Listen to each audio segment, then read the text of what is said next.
The Caribbean sun beat down on the deck of the Sea Serpent, a heat so thick it could choke a man.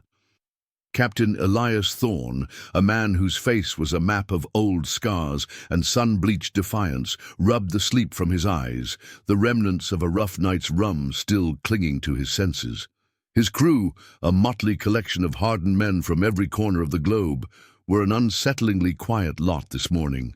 The usual clamor of curses, laughter, and the clang of steel was replaced by a tense, anticipatory hush.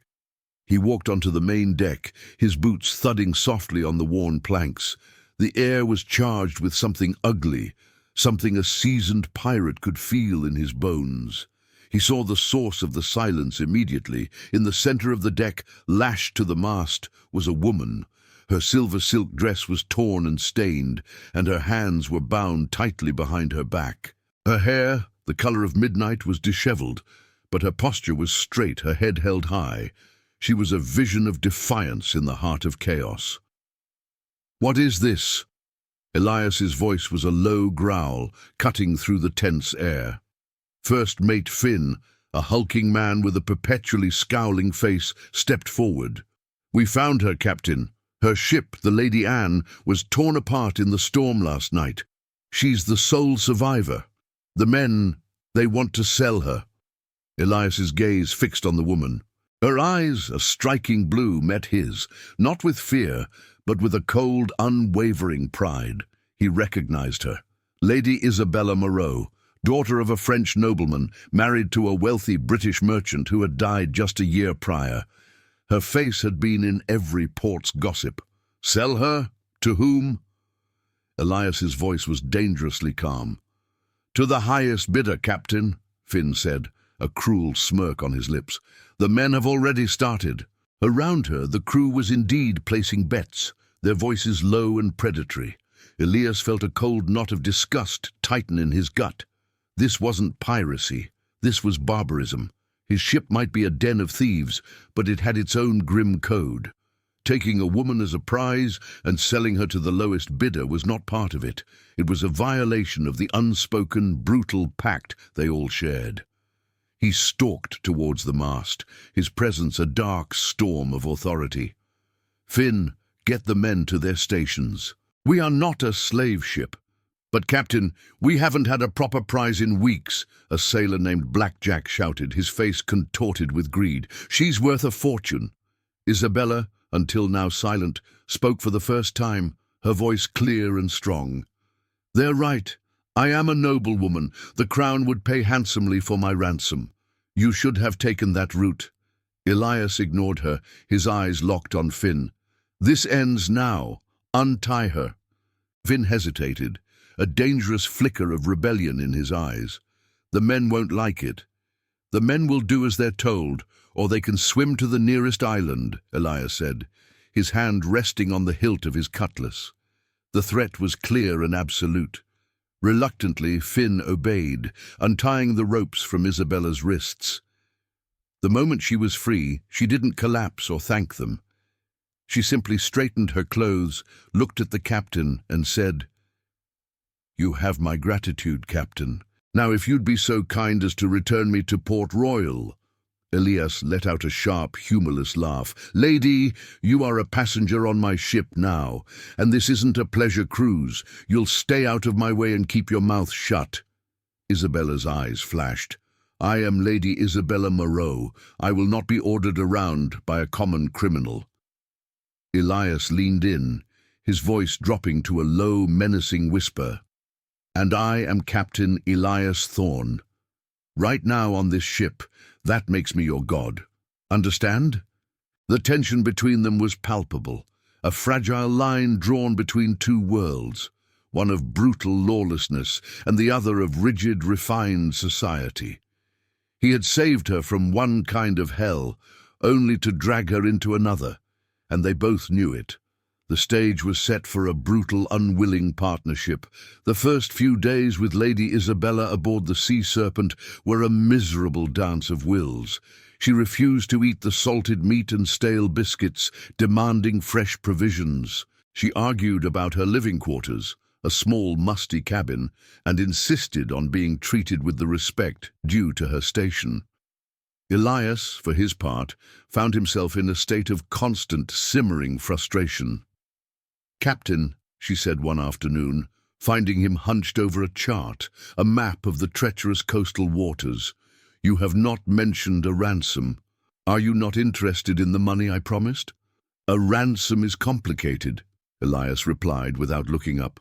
"It brings the Crown's navy down on our heads. We have to be careful." Isabella scoffed. "Careful? You are a pirate. You live for danger." Elias finally looked at her, his expression weary. "I live to survive, lady. There's a difference. Every move we make is a risk. And now, thanks to my impulsive rescue, we have a very public prize on our hands. The authorities will be looking for you, and by extension, for us." A glimmer of understanding passed over Isabella's face. "So you've put yourself in danger for me?" "Don't flatter yourself," Elias grunted. "I did it because it was the right thing to do. My crew had lost their way. I was bringing them back." Her haughty demeanor softened slightly. "I see. You have a sense of honor, then. A strange thing for a pirate." "It's a strange world," he said, turning back to his map, "and you have no idea how strange." The next few days brought a new kind of challenge. A British warship, the Vigilance, was spotted on the horizon. A seasoned hunter of pirates, commanded by Captain Sterling, a man with a personal vendetta against Elias Thorne. "The Vigilance is faster than us," Finn warned, his face pale. "We won't outrun them." Elias knew this was the end unless he acted quickly. He gathered his crew. "We have two options, fight and lose or outsmart them. We'll head for the Devil's Tooth Pass." The Devil's Tooth Pass was a narrow, jagged channel of rocks, known for its dangerous currents and hidden reefs. It was a place where only the most reckless or desperate would dare to go. The Vigilance, a large, heavy frigate, would never risk it. As they approached the treacherous passage, the tension on the Sea Serpent was suffocating. The crew worked in a tense, silent rhythm, bracing themselves against the swaying of the ship. Isabella, watching from the deck, noticed the way Elias's eyes scanned every wave, every rock. She saw the quiet, focused strength in his command, the way his crew, for all their past defiance, trusted his judgment completely. A sudden, violent gust of wind slammed into the ship, forcing it to starboard. The sails shrieked under the strain, and a crewman lost his footing, his legs snapping as he fell. The sound echoed across the deck, a gut-wrenching crack. Elias cursed. He was needed at the helm. "Finn, get a man to help him." Just then the wind shifted, and a massive wave crashed over the bow, sending the ship lurching dangerously. The ship was in peril. Isabella, seeing the injured sailor, didn't hesitate. She ran to his side. "I have basic medical knowledge," she told Finn, her voice steady. "Help me get him below deck. He needs his leg splinted." Finn stared, dumbfounded. He had seen her as nothing more than a pampered lady, but now she was kneeling on the deck, her silk dress and delicate hands unmarred by fear. With his help, they managed to get the man to the sick bay. Isabella worked with remarkable calm, her hands steady as she set the bone and fashioned a makeshift splint from a wooden plank and rags. When Elias finally came below, exhausted from navigating the pass, he found Isabella tending to the man, her face streaked with dirt, her hair a mess. She was no longer a noble lady. She was a woman of remarkable strength and compassion. You saved him," Elias said, the surprise evident in his voice. Isabella didn't look up from her work. "He is a man, Captain. He needed help. It's what people do." For the first time since she had been brought aboard, Elias saw her not as a prisoner, not as a prize, but as a person. And he realized, with a jolt, that his actions had not just saved her, but had also revealed a part of his own humanity he had long tried to bury. He had done the right thing, and she, in turn, had shown him a new kind of strength. They were an unlikely but essential team. The Sea Serpent had outrun the British warship, but their problems were far from over. The close call had revealed a flaw in Elias's command, the growing unrest among his crew. They had followed him through the pass, but their desire for the prize, Isabella, had not diminished. A mutiny was brewing, and Finn was at its center. "The men want their prize, Captain," Finn said, confronting Elias in his cabin. "We took a risk for nothing. We need to go back to the auction." Elias's jaw was tight. "There is no auction. She is under my protection." "Your protection won't feed us, Captain," Finn retorted, his eyes hard. "You're getting soft." Isabella, overhearing the conversation, walked into the cabin. "Enough of this. Captain, I have a proposition." Both men turned to her. She looked from one to the other, her gaze unwavering. "I am a wealthy woman, and my family is influential. I can secure a large ransom, far greater than anything these men would get from an auction. But to do so, I need to get to Port Royal safely." "Port Royal is a snake pit of British soldiers," Elias said, shaking his head. "They'd hang me from the highest gallows." "Not if you sail under a different flag," Isabella said, a glint of cunning in her eyes. "I will present you as my savior, a merchant captain who rescued me from a Spanish privateer. I will vouch for your character. You'll be a hero, not a pirate, and the ransom will be paid in full." The plan was audacious and incredibly risky. If she was lying, or if her plan failed, Elias would be walking into a trap. But the alternative was a mutiny that would end in bloodshed. Elias looked at his first mate. "Finn, we have a choice. Risk everything for a shot at a fortune and a new life, or die fighting for a few gold pieces. What's it going to be?" Finn hesitated, his greed warring with his loyalty. The promise of a real fortune, a life beyond the constant run from the law, was a powerful lure. He finally nodded, a reluctant flicker of trust in his eyes. The final leg of the journey was tense. Isabella, no longer just a prisoner, became a partner. She helped Elias and his crew with her knowledge of the coastline and the movements of naval ships. She even learned to tie a few knots, her once delicate hands now calloused from the rope.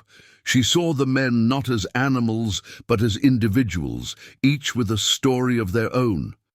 She saw the weight of responsibility on Elias's shoulders, the toll it took on him. As they approached the harbour of Port Royal, they changed the ship's flag. Elias, in a clean but ill-fitting merchant's coat, stood with Isabella on deck. "Are you certain of this?" he asked her, his voice low. "I am a woman of my word, Captain," she said, a small, genuine smile on her face. "You showed me honour. It's time I showed you the same." The docks were bustling. When they landed, a detachment of British soldiers rushed towards them, led by Captain Sterling himself. "Captain Thorne," Sterling sneered. "I knew you wouldn't be far behind her." Isabella stepped forward, her head held high. "Captain Sterling, I must object. This man is no pirate. He is a courageous seaman who rescued me from a Spanish vessel after my ship was destroyed. He brought me here at great personal risk." Sterling looked from her to Elias, suspicion clouding his face. "This is a preposterous claim. He is a known pirate." "He may have been," Isabella said, her voice firm. "But he is a changed man, and I have promised him a reward for his bravery." She looked at Elias, her eyes holding a silent promise, a reward beyond his wildest dreams. The Crown's official, a portly man in a powdered wig, cleared his throat. "Lady Moreau is a highly respected citizen. We must honour her word. Mr. Thorne, your payment will be delivered to you in a place of your choosing, once the details are confirmed." Elias nodded, his gaze fixed on Isabella. He wasn't a hero, and he wasn't a changed man, not in the way they thought.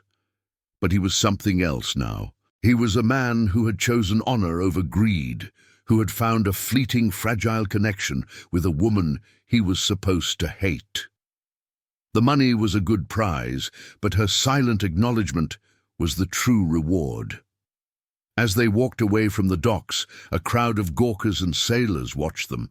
Elias knew he had just secured a fortune, enough to buy a comfortable life on land. He looked at Isabella. She had a life, a future she could return to. And he was still a pirate, a man of the sea. He turned to her. "What now, Lady Moreau?" She met his gaze, a hint of genuine sadness in her eyes. "My life is here, Captain. I have a home and a legacy to rebuild." She reached out, her hand gently touching his arm. "And yours? Your place is on the sea. But you are no longer alone, not really. You have the men who stood with you, and you have me. Remember that." He watched her go, a noble widow who had seen the humanity in him, a brutal pirate, and for a moment had made him believe he was more than just a man on the run. The sun was setting, painting the sky in colors of fire and gold. He had a choice to make. Would he take the money and leave the sea behind, or would he use it to build a new crew, a new ship, a new kind of pirate legend? The journey had ended, but a new one was just beginning.